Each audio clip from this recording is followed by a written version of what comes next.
আসসালামু আলাইকুম ওয়া রাহমাতুল্লাহি ওয়া বারাকাতুহু। একজন ভাই জানতে চেয়েছেন যে আমি বিশ্ব ইজতেমাতে যাচ্ছি, যদি এর মাঝে আমার নামাজ কাজা হয়ে যায় তো আমি সেটা কিভাবে আদায় করব।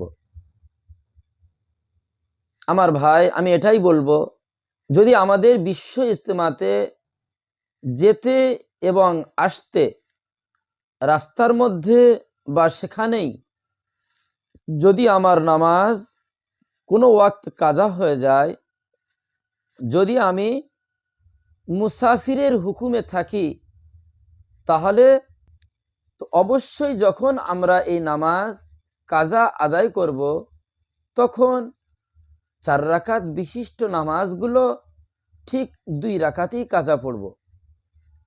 হ্যাঁ, আমার নামাজ কাজা হওয়ার পরে আমি সেখানে আদায় করতে পারিনি, আমি বাড়িতে পৌঁছে গিয়েছি।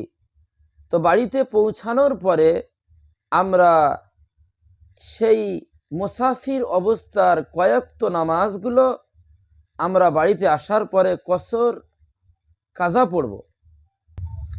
হ্যাঁ, যদি আমরা বাড়িতে কোনো কাজা নামাজ রয়ে গিয়েছে আর আমি ইজতেমাতে পৌঁছে গিয়েছি বা আমি মুসাফির অবস্থাতে আছি, আমি সেটা আদায় করতে চাই, তাহলে অবশ্যই মনে রাখতে হবে যে আমি মুকিম অবস্থাতে বাড়িতে থাকতে যে নামাজ আমার কাজা হয়ে গিয়েছে সেটা 4 রাকাত বিশিষ্ট নামাজ হলে আমি মুসাফির অবস্থাতে আদায় করতে চাইলে অবশ্যই আমাকে 4 রাকাতই আদায় করতে হবে।